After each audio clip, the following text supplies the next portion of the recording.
Hello my dear student, कैसे हैं आप सब। मैं संदीप सर एक बार फिर से आपका स्वागत करता हूं फिजिक्स कोरोना चैनल पे। प्यारे बच्चों, मैं क्लास 12 का लेक्चर जैसे आगे करा रहा हूँ इलेक्ट्रोस्टैटिक्स में, तो एक स्टूडेंट ने मुझे ऐसे ही यूं ही पूछा कि सर एप्सिलॉन नॉट और उसके बाद जैसे हम लिखते हैं Coulomb's law F equals to K Q1 Q2 upon R square, तो ये एप्सिलॉन जीरो क्या होता है सर। उसमें फिर आगे जाके एक आता है सर डायरेक्टिव कांस्टेंट क्या होता है। तो उसने कहा सर इसको बिल्कुल समझ में नहीं आता, हम लोग क्वेश्चन तो कर लेते हैं बट ये क्या है इस पे आप कुछ बताइए। तो हमने हमारे दिमाग में भी हिट किया, मैंने सोचा यार कि इस चीज को मैं अच्छे से समझा देता हूँ, ठीक है ना स्टूडेंट। तो आपका ज्यादा टाइम न लेते हुए और लेक्चर को स्टार्ट करने से पहले आपको सबसे जो इम्पोर्टेंट पॉइंट बोलेंगे कि आप लोग पेन पेपर ले लीजिए या पेन कॉपी ले लीजिए, उस पर आप नोट्स करते रहिए, ठीक है प्यारे बच्चों। तो आज जो सबसे इम्पोर्टेंट टॉपिक डिस्कस कर रहे हैं वो जो बहुत बेसिक है, फंडा है, ध्यान रखिए। If 2 point charges are situated in air or vacuum, सबसे इंपॉर्टेंट पॉइंट जो कि सबसे इंपॉर्टेंट है, ध्यान रखिएगा। अगर दो पॉइंट चार्ज वो होता है the charge which is suppose to be concentrated at a point, understood this point, जो किसी पॉइंट पे स्थिर हो। ऐसे दो चार्ज जो किसी दो पॉइंट पे रुके हुए हो उसे हम पॉइंट चार्ज कहते हैं। और कूलम्स लॉ बेसिकली वैलिड भी होता है पॉइंट चार्ज के लिए, ध्यान रखिएगा। If 2 point charges are situated in air और वैक्यूम, एयर और वैक्यूम को कंबाइन रूप से फ्री स्पेस कहा जाता है। एयर माने जानते हैं, जैसे कोई चीज एयर तो होता है, जैसे हमारा अर्थ एटमॉस्फेयर जहां हम लोग रह रहे हैं, सांस ले रहे हैं, जीवन है, प्राणवायु जिसे कहते हैं, तो आप तो ये हो गया। और नो एयर माने क्या होता है, वैक्यूम, विदाउट एयर।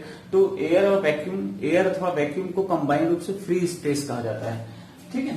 इन free space then constant K equal 1/4 pi epsilon nought. जबकि हमने देखा जैसे आप F इक्वल एयर लिखते हो K Q1 Q2 upon R square, तो K इक्वल यहाँ पे जो कांस्टेंट है उसको मिलेंगे 1/4 pi epsilon. We can write F air, air मतलब वैक्यूम, एयर वैक्यूम दोनों एक ही होते हैं, तो 1/4 pi epsilon naught Q1 Q2 upon R square, ठीक है। एयर वैक्यूम को आप एक नहीं मान सकते, लेकिन हाँ क्योंकि वैक्यूम माने नो एयर, तो मतलब लेकिन दोनों की वैल्यू ऑलमोस्ट इक्वल मानी जाती है। तो 1/4 pi epsilon naught Q1 Q2 upon R square, where 1/4 pi epsilon naught equal, ये वैल्यू आपको पता है 9 × 10⁹ न्यूटन मीटर स्क्वायर पर कूलम।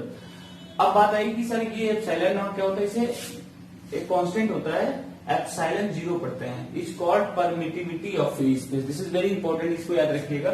इसको हम बोलते हैं प्यारे बच्चों परमिटिविटी ऑफ फ्री स्पेस। अब कहानी ये स्टार्ट होगी, परमिटिविटी ऑफ फ्री स्पेस क्या है, इसके बारे में जरा आपसे बताइए सर।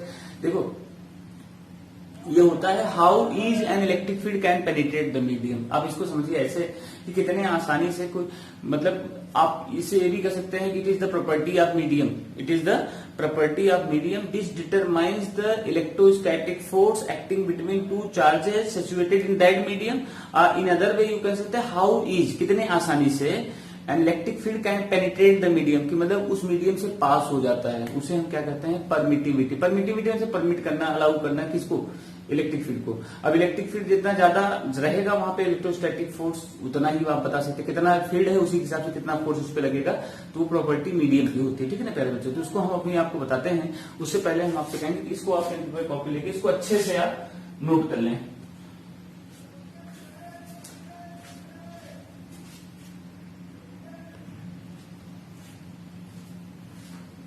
ओके स्टूडेंट्स, तो परमिटिविटी का जो हम जिक्र कर रहे थे आपसे कि सर परमिटिविटी क्या होता है, तो उसको जो मैं बता रहा है कि how is electric field lines या electric field lines indirectly electric field को शो करती हैं कि परमिटिविटी क्या होता है। How is an electric field lines can penetrate the medium is called permittivity.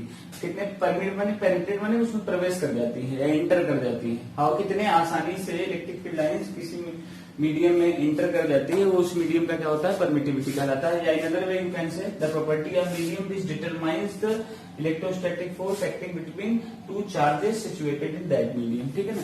ये दो चार्ज के बीच जो इलेक्ट्रोस्टैटिक फोर्स लगता है, कूलम्बियन लॉ जो कूलम्स लॉ जो होता है, उसमें दो चार्ज होते हैं ना, पॉइंट चार्ज, उनके बीच जो फोर्स लगता है, कितना लगता है, जो प्रॉपर्टी मीडियम डिटरमाइन करता है प्रॉपर्टी मीडियम का, उसी को क्या कहते हैं, दैट इज कॉल्ड परमिटिविटी, ठीक है ना। तो प्यारे स्टूडेंट्स इसको आप यहाँ पे नोट कर लें अच्छे से, और दिस इज वेरी इंपॉर्टेंट, ठीक है ना, यहाँ इसको अच्छे से आप नोट कर लें।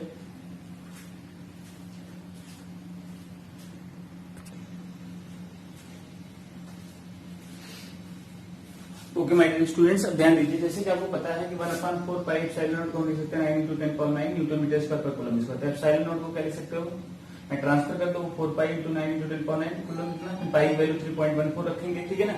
इसको सॉल्व करोगे तो 8.85 10⁻12 कूलम स्क्वायर पर न्यूटन मीटर स्क्वायर, ये भी आता है, दिस इज वेरी इंपॉर्टेंट। देखो ये जब एग्जामिनेशन में अगर आप देखोगे तो वहां दिया रहता है constant, required constants are given there, लेकिन एक सबसे जो मैंने देखा है कि अगर आपको याद होता है कोई चीज उसका अपना ही फायदा मिलता है। अदरवाइज पता चला कुछ बच्चे ऐसे तो ब्लैंक हो जाते, दिया रहता है कांस्टेंट लेकिन कोई याद ही नहीं आता, बताते हैं बाहर निकलते हैं एक सेंटर से, बोलते हैं सर कह रहे कांस्टेंट, अब सब पता ही नहीं था कैसे सॉल्व करें, उनका ध्यान उतर जाता है। तो अगर आप प्रैक्टिस में रहोगे ना तो आसानी से कर लोगे। तो इस प्रकार से हम इस चीज को यहाँ तक निकाल लेते हैं। इसको पहले आप नोट कर लें स्टूडेंट्स।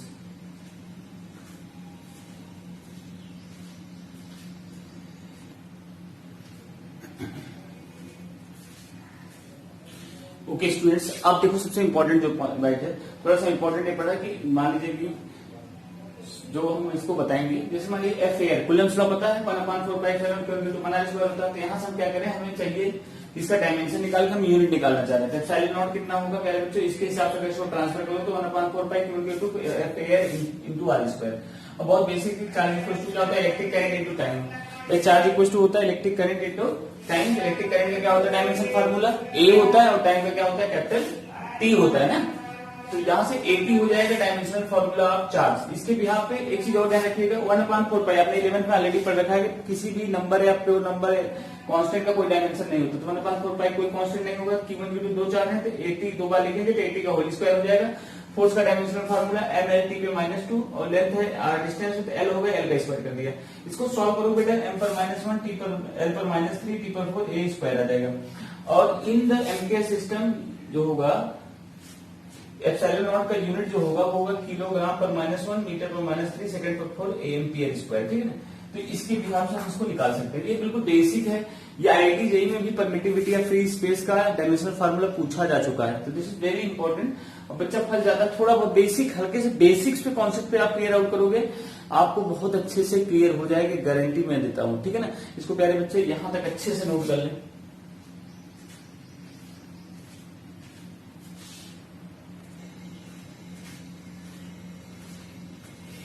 ओके डियर स्टूडेंट्स, अब ध्यान रखें, अगर both the charges are kept in a dielectric medium whose dielectric constant capital K, then the force acting between them is given by Fm equals to 1/4π epsilon naught Q1 Q2 upon r square, ठीक है। तो एक तो air में निकाला था, दूसरा क्या निकाला था मीडियम में। अब इसके बिहाफ पे हम क्या करेंगे, इसको पहले आप लोग यहाँ तक नोट कर लीजिएगा अच्छे से, अब हम इनके पीछे एक रिलेशन निकालेंगे, ठीक है। इसको आप यहाँ तक नोट कर लिए। अब हम क्या करते हैं, ध्यान रखिए, अब इनके बीच एक रिलेशन निकालेंगे कि जो डायलेक्ट्रिक कांस्टेंट है इसको हम कैसे क्या कंसीडर कर सकते हैं। ध्यान रखिएगा, हमें पता है कि एफ एयर जो था वो कितना था 1/4π epsilon naught Q1 Q2 upon are square. ये उस केस में है जब हमारे दोनों चार्ज कहाँ रखे गए, एयर अथवा वैक्यूम या फ्री स्पेस में रखे गए हैं। इसको आप मान लीजिए इक्वेशन फर्स्ट और सेकंड केस में मीडियम आ जाएगा। तो मीडियम के केस में कितना हो जाएगा 1/4π एप्सिलॉन नॉट के that is Q1 Q2 upon are square, ठीक है। ये इक्वेशन सेकंड हो गया। अब क्या करो, 1 और 2 से एक रिलेशन निकल जा रहा है। यहां से हम चाहें तो ये जो वैल्यू है यहाँ 1/, के बाहर है, we can write like this 1/, capital K बाहर रखिए तो कितना बचेगा 1/4π epsilon naught Q1 Q2 upon are square, ठीक है। From equation 1, from equation first, equation 1 से देखिए कि 1/4π epsilon naught Q2 upon are square value क्या है, एफ एयर है। तो simply we can find medium में जो फोर्स होगा दैट इज एयर की फोर्स कितना हो जाएगा 1/k टाइम्स हो जाएगा। ये रिलेशन आ जाएगा F medium equals to F air by K. आप इसको साफ सुथरा देखिए, इसमें थोड़ा सा चौक हल्का है। एफ मीडियम इक्वल्स टू हो जाएगा F air electrostatic force acting between two charges in air जो होगा 1/k टाइम्स हो जाएगा डायलेक्ट्रिक कांस्टेंट, ये हो जाएगा। इसका मतलब मीडियम में एयर अथवा वैक्यूम के अलावा जो फोर्स होता है जब भी रखेंगे तो वो क्या होगा, उस डायलेक्ट्रिक मटेरियल का जो डायलेक्ट्रिक कांस्टेंट होगा उसका 1/k टाइम्स क्या हो जाता है, रिड्यूस हो जाता है। This is very important relation, ठीक है ना। इसको आप प्यारे बच्चे यहां तक अच्छे से इसको नोट कर लें।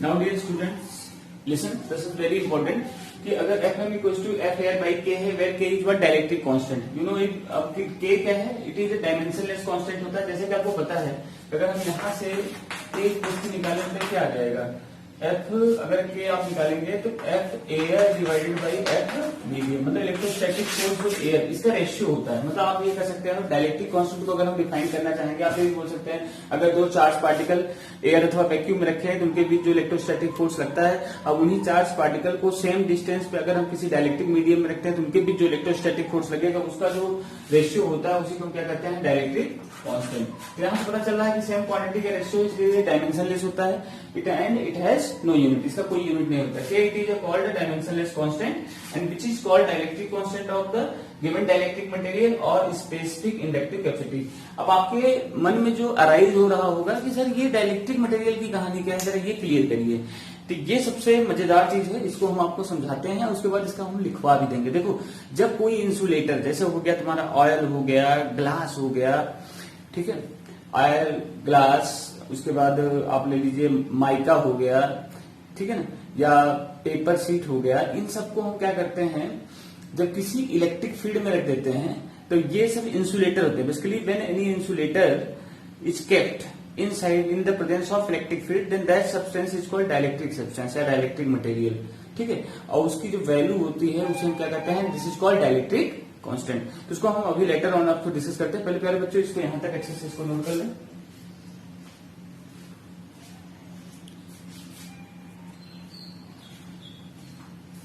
Now my dear students this is very important कि भाई डायलेक्ट्रिक्स क्या होता है। देखो डायलेक्ट्रिक जो होता है स्पेशली एक टाइप का इंसुलेटर होता है, ठीक है ना। डायलेक्ट्रिक मटेरियल जो होता है एक टाइप का इंसुलेटर होता है। उसमें जैसे आपका हो गया कांच हो गया, माइका हो गया, पेपर हो गया, ऑयल हो गया, ठीक है, वैक्स हो गया, मोम जिसको कहते हैं, ये सब एक डायलेक्ट्रिक मटेरियल इंसुलेटर होते हैं। जब इसको हम किसी इलेक्ट्रिक फील्ड में रख देते हैं तब इसको हम क्या कहते हैं, then it is called commonly what, तब इसको हम बोलते हैं डायलेक्ट्रिक मटेरियल। अब सबसे इंपॉर्टेंट जो माइंड में, इस चीज को बहुत ध्यान से सुनिएगा आप लोग, क्योंकि जो लिखवा ये पॉसिबल नहीं होता है कि एवरीथिंग जो है आपको इन नोट्स मिले, कुछ सुना भी करिए, जो समझा करिए, जो मैं समझाना चाह रहा हूँ। इसी से आपको लाइव क्लास जो होता है बिल्कुल ऑफलाइन क्लास वाली फीलिंग तभी आएगी जब इस चीज को आप इंपॉर्टेंट ढंग से सुनेंगे। This is very important. तो इंपॉर्टेंट जो पॉइंट है हमारा वो ये है कि जैसे मान लीजिए कि कोई इंसुलेटर जब होता है, इंसुलेटर जब किसी फील्ड में नहीं रखा होता ना तो बिल्कुल उससे करंट नहीं पास करता। इंसुलेटर में खासियत क्या होती है, इंसुलेटिंग मटेरियल के अंदर जितने भी एटम्स होते हैं उनके इलेक्ट्रॉन्स जो होते हैं अपने न्यूक्लियर, स्ट्रॉन्ग न्यूक्लियर फोर्स से बहुत ही बाउंडेड इलेक्ट्रॉन्स होते हैं, मतलब वो फ्री नहीं होते, they are not free to move, इसलिए इंसुलेटर कंडक्ट नहीं करता है। लेकिन जब हम उस मटेरियल को हम क्या करते हैं, जब किसी इलेक्ट्रिक फील्ड में रख देते हैं, किसी एक्सटर्नल फील्ड में रख देते हैं तो क्या करता है, उस पर चार्ज इंड्यूस हो जाता है, समझ रहे हैं, उसके चार्ज इंड्यूस हो जाता है, तब उसमें क्या करता है कि वो नेट फील्ड को भी घटा देता है, नेट फोर्स को भी घटा देता है। तो ऐसे मटेरियल को ही हम क्या कहते हैं, डायलेक्ट्रिक्स मटेरियल कहते हैं। और वो जितना रेजिस्टेंस ऑफर कर रहा है, जो वैल्यू ऑफर दे रही है उस केस में, कितना मतलब उसको कितना मटेरियल का जो कांस्टेंट होता है उस समय, जो वैल्यू कितने टाइम्स उसको रिड्यूस कर रही है, वो जो वैल्यू होती है उसी को क्या कहते हैं, डायलेक्ट्रिक कांस्टेंट। तो प्यारे स्टूडेंट्स डायलेक्ट्रिक्स में लिख लेना, when any insulators are kept inside, when any insulator are kept inside the electric field then it is called dielectrics और डायलेक्ट्रिक मटेरियल, ठीक है। इंसुलेटर सच एज क्या होता है, वैक्स हो जाएगा, आपको मोम जिसे कहते हैं, ग्लास कह सकते हो, माइका माने अभ्रक होता है, माइका हो गया, ऑयल हो गया, पेपर एक्सेट्रा, ये सब जो होते हैं ये आपके डायलेक्ट्रिक्स मटेरियल होते हैं, डायलेक्ट्रिक्स कहे जाते हैं। प्यारे स्टूडेंट्स इसको यहां तक अच्छे से बिल्कुल नोट कर लें।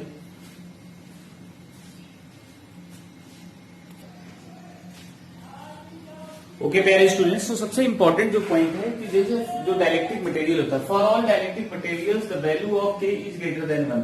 तो ये ध्यान रखना कि केवल आप ये भी कर सकते हैं केवल एयर और वैक्यूम के लिए इसकी वैल्यू 1 होती है, और आप कर सकते हैं के एयर ऑब्लिक वैक्यूम, ठीक है, उसके लिए वैल्यू होता है। तो एयर वैक्यूम लेकिन हमारे डायलेक्ट्रिक मटेरियल में आते नहीं, तो ये उसमें तो आते नहीं।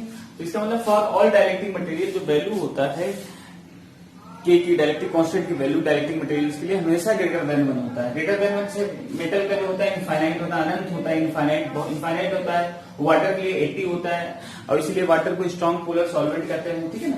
तो ये चीज ध्यान रखिए। जैसे अगर इसको पीछे रीजन है, जैसे मान लीजिए NaCl है, अगर NaCl पे क्या होता है, तो पानी में आप बोलते हो तो Na+Cl माइनस टूट जाता है। इसके पीछे रीजन क्या होता है, जब NaCl सॉलिड स्टेट में होता होगा तो उसके पीछे फोर्स लगता होगा, FAL लगता होगा, ठीक है।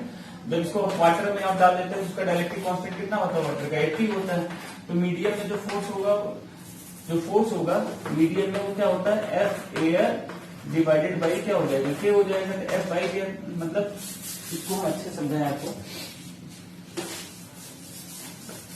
इसको आप नोट कर लीजिएगा। मेरा कहने का मतलब ये है स्टूडेंट्स, अगर वाटर के लिए देखें तो मीडियम में आ जाएगा एफ बाई क्या होगा, एफ एयर डिवाइडेड बाई क्या हो जाएगा, एयर में जो भी फोर्स लग रहा है NaCl के बीच वो Ft से क्या हो जाएगा, डिवाइड हो जाएगा। इसका मतलब ये हुआ, ध्यान समझना, इसका मतलब सबसे जो इसका मतलब ये होता है एयर में Ft डिवाइड हो रहा है, इसका मतलब जो उनके बीच कोलम्बियन फोर्स लग रहा था Na आयन और Cl आयन के बीच, वो दोनों क्या हो गया, रिड्यूस हो गया, 80 टाइम्स हो गया। इसका मतलब इसीलिए जैसे ही पानी में आप NaCl डालते हो, नमक डाल के उसको हल्का से स्टेयर करते हो, हल्का से चलाते हो तो क्या होता है, Na प्लस Cl माइनस तुरंत ब्रेक हो जाता है। इसलिए वाटर को क्या कहते हैं, this is called strong polar solvent. ठीक है स्टूडेंट्स, इस चीज को आप अच्छे समझिएगा। उसके बाद एक पॉइंट और बता रहे हैं, इसको ध्यान रखिएगा कि जो एप्सिलॉन नॉट के होता है, जैसे आपने लिखा F medium equals to 1/4 pi epsilon naught K Q1 Q2 upon R square. यहाँ ध्यान रखना ये कैपिटल के होता है बच्चों, ठीक है। तो इसको हम जो एप्सिलॉन नॉट के जो होता है, इसको हम लिखते हैं एप्सिलॉन, कितने के एप्सिलॉन लिखा जाता है, इसे कहते हैं permittivity of medium, permittivity of the medium. Medium माने वही जो डायरेक्टिव मीडियम, जो इंसुलेटर है, इंसुलेटिंग मीडियम, ठीक है, परमिटिविटी ऑफ मीडियम। अब यहां से अगर हम के को डिफाइन करें तो के इक्वल टू क्या हो जाएगा बताओ, एप्सिलॉन अपॉन एप्सिलॉन नॉट। अब ये देखो के को डायरेक्टली कांस्टेंट करते हैं और इसी को कभी कभी एप्सिलॉन आर भी कहते हैं, इसको हम ऐसे बुला लेते हैं, ज्यादा तो हो जाए, ठीक है, चाहे आप ऐसे दिखाइए चाहे कैपिटल के साथ। एप्सिलॉन मतलब आप ये समझिए कि ये हो जाता है। इसको दो टाइप से आप डिफाइन कर सकते हैं। इसको जो एफ मीडियम वाला था, एक तो इस टाइप से कि F medium equals to F air by K, लेकिन यहां से देखो K equals to epsilon upon epsilon naught, मतलब dielectric constant is the ratio of permittivity of medium to the permittivity of free space.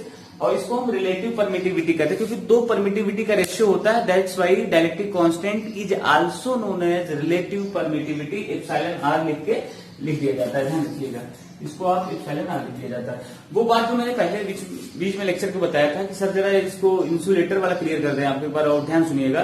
जब कोई insulating material जब electric field में रखा जाता है तो उसके सरफेस पे इंड्यूस चार्ज प्रोड्यूस हो जाता है। इंड्यूस चार्ज प्रोड्यूस होने की वजह से क्या होता है, नेट फील्ड फोर्स की वैल्यू को रिड्यूस कर देता है, ठीक है ना। ऐसा इसीलिए होता है, जब किसी इंसुलेटिंग मटेरियल को हम इलेक्ट्रिक फील्ड में रख देते हैं तो उसको इंसुलेटर नहीं कहते हैं, उसी को हम डाइलेक्ट्रिक मटेरियल कहते हैं। ये बेसिक डिफरेंस है। अदरवाइज आपके दिमाग में आता सब इंसुलेटर है वो एक प्रकार का, तो उसको क्यों हम डाइलेक्ट्रिक कर रहे हैं, ठीक है ना। लेकिन जब वो फील्ड में रखा जाता है तब उसको डाइलेक्ट्रिक कहा जाता है, ठीक है प्यारे बच्चों। इसको अच्छे से रिवाइज करिए, प्रैक्टिस करिए, ठीक है। खुश रहिए, मस्त रहिए, ठीक है, and stay happy. Thank you.